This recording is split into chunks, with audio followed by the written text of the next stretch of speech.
Clark Lea and Vanderbilt just keep finding new ways to win in fall camp. It's Locked On Vandy starts now. You are Locked On Vandy, your daily podcast on the Vanderbilt Commodores, part of the Locked On Podcast Network, your team every day. What's up, everybody? Welcome into the Locked On Vandy podcast on the Locked On Podcast Network. I'm your host, Corey Burton. Thanks for making Locked On Vandy your first listen each and every day. Shout out to you everydayers, or shout out to those who are coming for the first time.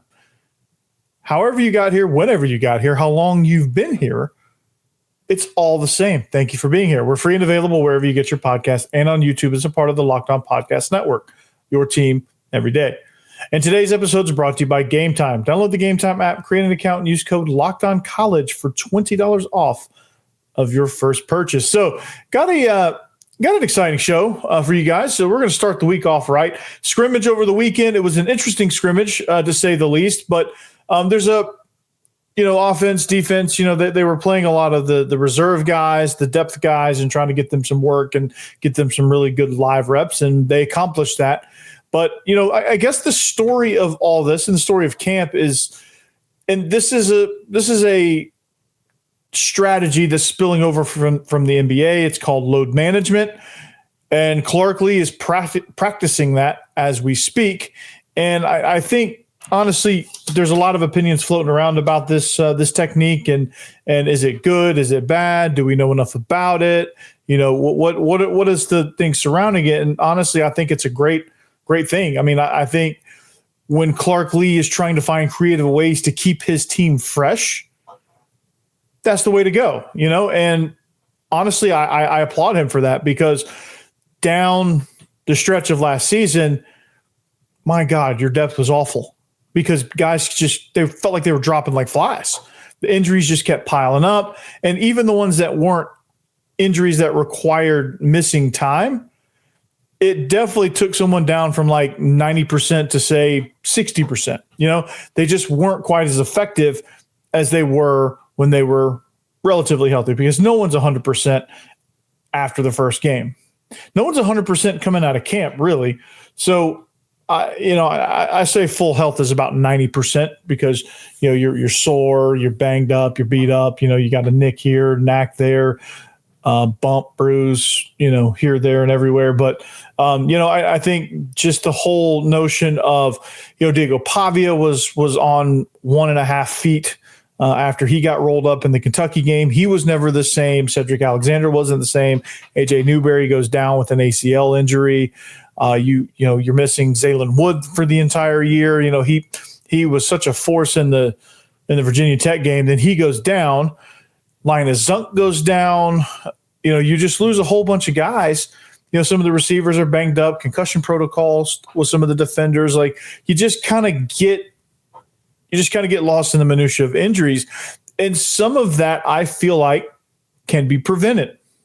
And that's what Clark Lea is doing. He is practicing load management. He's doing what he feels is best for the team in the long stretch of the run. Now, I can certainly think of pros. I can certainly think of cons to this whole philosophy. I can see where you would say it was bad for XYZ. I can see where you say it was good for XYZ. I'm sitting on the good side of it, because I want these guys fresh when it comes time to play LSU, Missouri, Tennessee, like that stretch of games. I want these guys, and I want this depth built up. So here's I made this little interesting graphic here, and there's pros and cons to everything, but the pros are this: it allows you to build quality depth. It allows you to evaluate what you have behind the starters. So when you sit out starters, when you have and the only way you can do this is if you have established starters.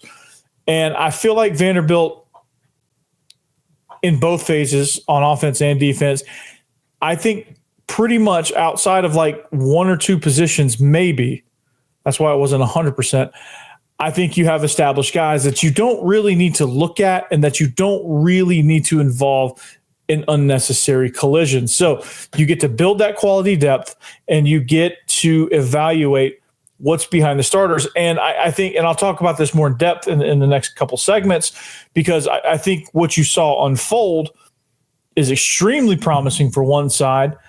And I don't want to say extremely concerning, but it is concerning nonetheless on the other side. So, you get those answers halfway through camp, not when you're about to tee it up against Alabama, right? And a couple of key starters have gone down and you're just not sure what to do and how to act and, who's what and where and when. You have those answers, or you can have a plan to say, hey, we need to get this guy up to speed because this is a very high impact position. We need to have somebody ready to roll. And also you get those quality reps and that quality coaching for guys that don't normally get those in live team periods, because you're still trying to build rapport with the starters. You're still trying to build that chemistry. So those guys do need some live 11-on-11 work. But when it comes to getting those down the line guys properly evaluated, their reps go by the wayside during a normal week. So why not dedicate one of the scrimmages? So you have a bunch of guys off to the side. Now, to the person that just glances, I think it's very concerning because you're like, oh, well, shoot, nobody participated. They're all banged up. Like, hey, they're nursing, they got a sore leg, or, their arm is hurting, or, I think all these guys have something. I don't think anyone's a healthy scratch, but I think it's just the wear and tear of camp, the heat, just all of the rigors of camp. It's good to give those guys a break, and it's good to evaluate what you have. So I think for that reason, I think if you just stood on that reason alone, I think you'd have a great argument for load management in training camp, because there are stories of guys that, when I say guys, coaches that grind their players to a nub, right? And those teams don't usually last. Those teams usually fade away in the later months. Those teams usually – and there's also another balance of like too much load management where you guys, the team just takes forever to get really in a groove. And by that time it's too late. They've lost 3 or 4 games and, they're just kind of in a rut, and then they just fall apart because they can't ever get in a rhythm. And then they lose the confidence to be able to try to get into a rhythm. So you've got to have a balance. It's all about balance, honestly. And I think load management is good for that. I think it's good to rest guys. I think it's good to build quality depth, and I think it's good to see what you got. Now, also limit collisions to better preserve for the middle and latter part of the season. I said that earlier, while also limiting opportunity for soft tissue injuries. That's something that Clark Lea made specific reference to. And the soft tissue injuries are like the pulled quads, pulled hammies, pulled groins, those type of things. So I think if you obviously you're going to have to put them in those opportunities at some point to just evaluate, just to get them acclimated for the season. But it's all about trying to find that balance of, hey, what is too much? What is unnecessary? Like, does Eli Stowers really need to play in another scrimmage? Probably not. He needs to rehab. He needs to prehab and get ready for the season. So the cons, obviously the first one is limited opportunities for starters to build timing and cutting meaningful reps. So that's obviously a con for load management. You want those guys to get as much reps as they can so that they can be sharp. But with technology the way it is, I just don't think it's quite as imperative for those guys to get live reps. I mean, these guys have been working out all summer. They had all spring together. I mean, these guys, I feel like, are in a good enough groove to be able to take some breaks and to be able to be fresh for the season, because you got 2 giant games coming up weeks 2 and 3. Like, you need those guys ready for that. You don't need Eli Stowers to play in this and some like rookie, I say rookie because I feel like I'm talking NFL here, but like some new guy trying to make a name for himself goes low on Stowers and blows out a knee. Like, you don't need that chance. You don't need to take that risk. So I'm kind of all on the side of load management. Also, a con is it limits opportunities for acclimation for the physicality of the season. Honestly, and the question is, and I'll answer that with this question: how is Clark Lea balancing the reps and holding guys out? And I think with the physical nature of their practices, because they want to be a physical team and they want to have that physical identity, I think they're taking care of the hitting just fine. I think they make plenty of contact. I think coaches are advanced enough to find those reps without tearing down their bodies. And that is a very delicate balance, but a balance nonetheless. And it is very, very good. So I'm all for load management. I'm all for, and guys do it in the NFL all the time. The Rams do it. They're just fine. There's other teams that do it. They're just fine. They don't play their guys in the preseason. They do joint sessions with other teams and they play their guys there, but like they really only play those starters when they absolutely have to in those contact periods. And they figure out, and there's a science behind it, how many hits do you need? How much time do you need in pads making contact to be fully acclimated for the season? There's a whole science behind that. They've got guys to study that. They understand when they plan. I think they have a good thing going. And I don't know that they did this whole load management thing last season. I don't remember that being a thing. I don't remember, because some of these guys were involved in competition. Like Diego Pavia couldn't sit out because he was involved in a quarterback competition. He was trying to win the starting job. But once he won the starting job, I think he had to take that time and really just kind of build up that rapport once he got the starting job. It's a different situation now. So it's all, I think if you can, I think it's all as good as you can. And with the guys that you can do this with, I think it's imperative.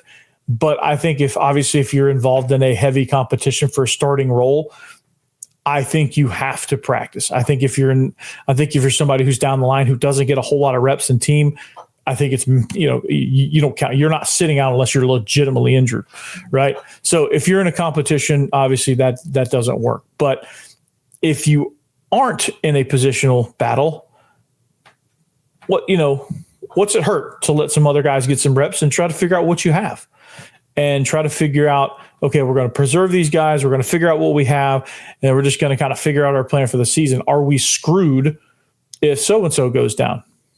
Well, I think we found some answers. I think there were some answers that happened in the scrimmage. It was a very positive scrimmage for a lot of ways. And I think not time to hit the panic button yet, but I think there's a lot of answers here. And we're going to answer those questions, and we're going to give you those answers next.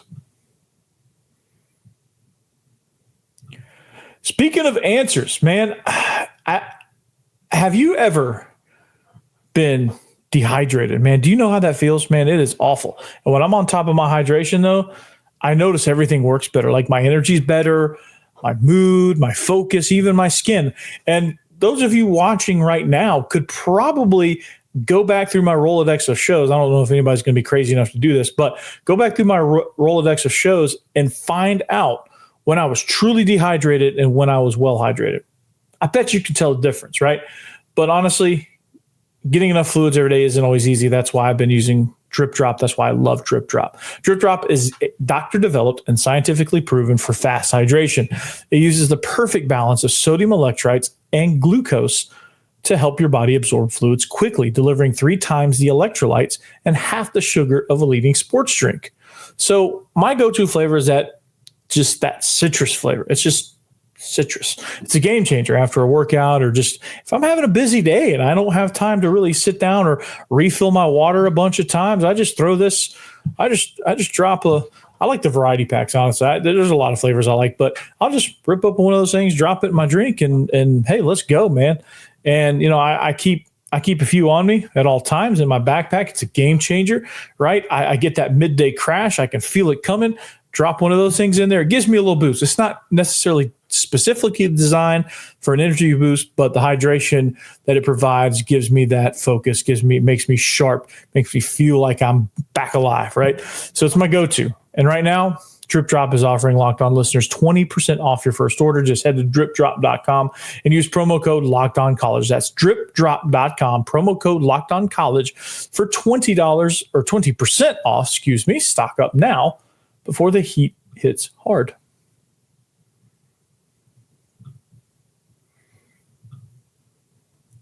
Thanks for making Locked On Vandy your first listen. Man, this is exciting. If you need a second listen, Locked On SEC's place to go for all your perspective. I got a crossover coming up later this week with Eric Kane of Locked On Vols. We do our TriStar preseason crossover. When I say tri-star, I mean like Tennessee's the tri-star state.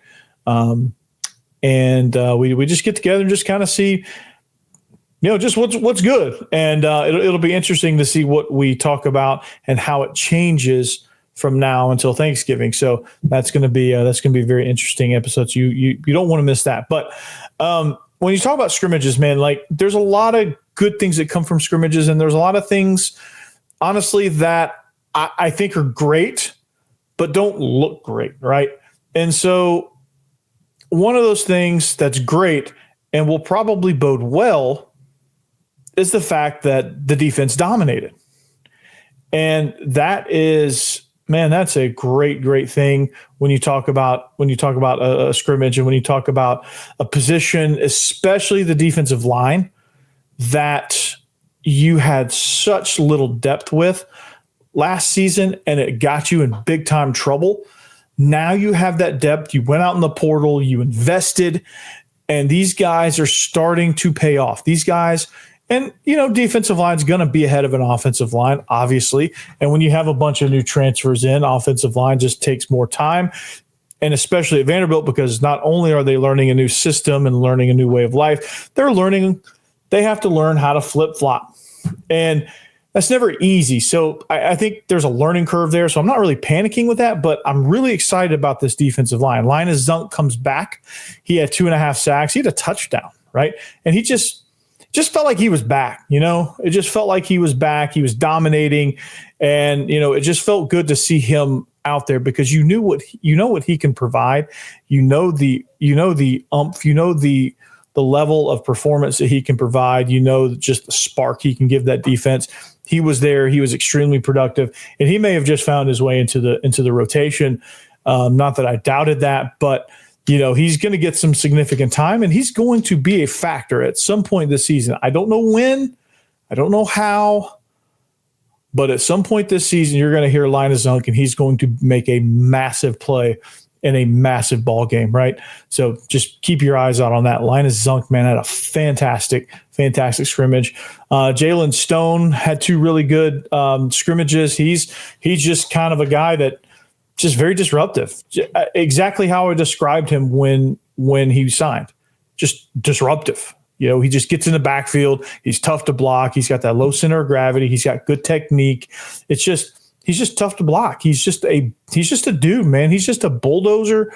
He's a disruptor. He just does it all, man. And that's something that you look forward to. That's something that you can point to and say, okay, well, hey, we feel really good about him if he is getting into the game. And honestly, we weren't sure. I wasn't sure. I don't know about the coaching staff or the training staff, but like he had a significant injury back in like October, November. And, when you have guys like that, especially positions like defensive line, you're just not sure how they're going to bounce back. You're not sure how they're going to be able to contribute or what they're going to be able to contribute. But it looks like he's recovering quite nicely. I think him and Linus Zunk had similar injuries. Zunk obviously had a little bit more recovery time. But it's a thing. It's a situation to where, he just got after it in his rehab, and he grinded, and he made it happen. And so that's a really good thing there on the defensive line and for that position. Mason Carter had another great day. I feel like, and according to the other pundits in the Vanderbilt circle, we feel like, I say we because it's kind of I agree with this notion, but the rapid development. I think the pace at which he's developing, it's coming along, and he's a pass rusher. He has a high ceiling. He's somebody that you just love it, man. You just love what he's been able to do, and you just love the fact this defensive line without Yinlin Otaro, without Corday Sidnor, Mason Nelson, Joshua Singh, Glenn Seabrooks, and Miles Capers, like those guys obviously are probably going to be your rotational guys, your main rotational guys. None of those guys were in the lineup, and they still dominated. They had the down the line guys. We're not sure what to do with these guys. And they dominated, man. They dominated. Prince Collie, I thought, had a really, really nice day. He's been somebody that disappeared at the linebacker position. Nick Rinaldi just continues to make a name for himself. I mean, I think he's playing his way into a massive role somewhere. He's going to be kind of a Swiss Army knife. And I think, he took control of this thing. Austin Howard is somebody who is showing flashes. I think Tate Hamby at the star position had a really nice one. Jalen Ruth, they're showing that when Randon Fontenette is gone, or if he just needs a break, or whatever the case may be, Randon Fontenette, I think this is last year, that position is going to be in great hands when he leaves. Tate Hamby is going to be a handful, and I'm very excited about that. Mark Davis, he is, he's back out there finally, and he's doing some things here. It's, just reading the reports and just seeing what happened in the scrimmage. Obviously, the cornerbacks were probably going to be a little bit quiet because the offense couldn't drive the ball down. They couldn't throw it at the corners, right? Line of scrimmage just made it so the defensive backs couldn't get any work, right? But Davin Chandler, somebody that you need to keep an eye on as a freshman. Carson Lawrence obviously continued to make noise, and then of course Marlon Sewell and Dante Carter are fighting for a position there at the safety position. So I'm very excited, very, very jazzed up about what's happening with this safety position.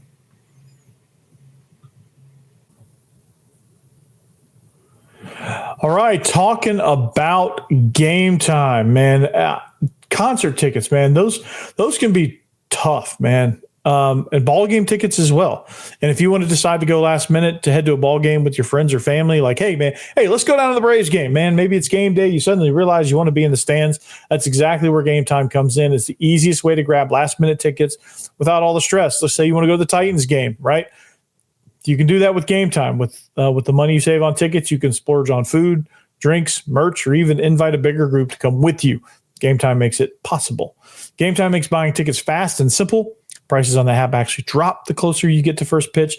And they've got incredible last-minute deals, clear seat views, and a lowest price guarantee that takes the worry out of buying. So Game Time is the official ticketing partner of Locked On MLB, making it easy to browse the app for an exciting upcoming MLB game. And if you're tired of endless scrolling and trying to find the best deal, Game Time Zone Deals pick the best seats in your section for you. Seat views in the app before you buy, so you know exactly where you'll be. That's also a game changer. So take the guesswork out of buying tickets with Game Time. Download the Game Time app, create an account, and use code LOCKEDONCollege for $20 off your first purchase. Terms apply. Again, create an account and redeem code LOCKEDONCOLLEGE for $20 off. Download the Game Time app today. Last minute tickets, lowest price, guaranteed.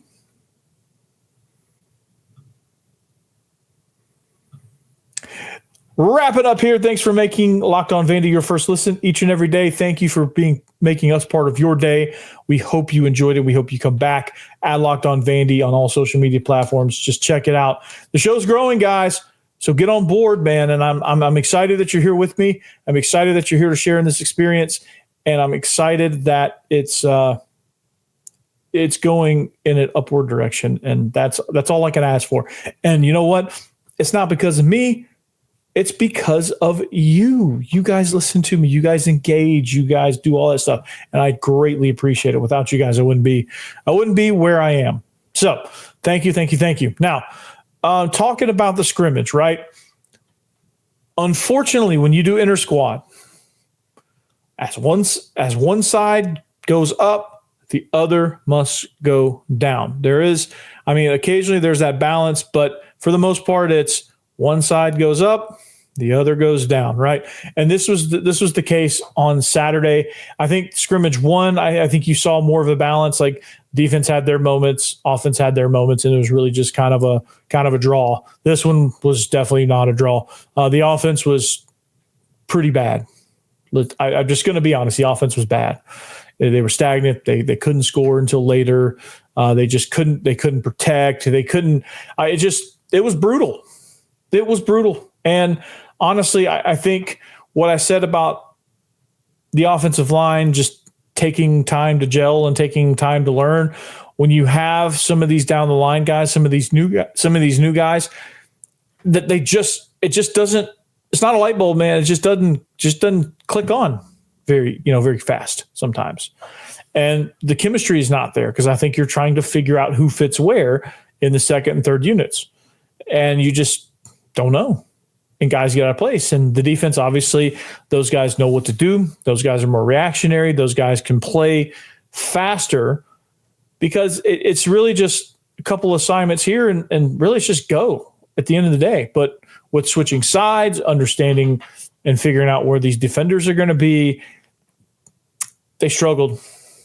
The offensive line they just flat out struggled. And that was one of those things where, you can chalk it up to them just not gelling. You could chalk it up to some blown assignments. You can chalk it up to the defensive line on some plays just made the play and the offensive line did not. But when your offensive line is playing very, very poorly, it makes it tough to really do anything. Like the quarterback position was live, and they just couldn't really seem to get much going. Nate Berlowitz couldn't get much going at all. Drew Dickey was kind of dreadful. Like he's hustling backwards right now. Jack Elliott looked like a freshman. Will Muschamp, poor guy has a nice drive and then just gets pummeled, sack fumble.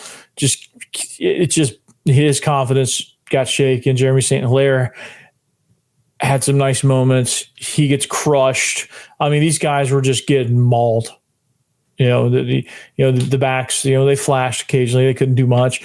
The receivers were kind of a non-existent because it's tough to be a receiver when your quarterback's getting, destroyed all the time. So it's not good. It's not good. But the good news out of all that, right? You have a pretty pitiful day, truthfully, offensively. But the good news is about that is it's August 18th. The season starts August 29th, and you got time to kind of fix it. And you got some answers. You've got some questions. You had some questions. You have some answers, and now you have some even bigger questions.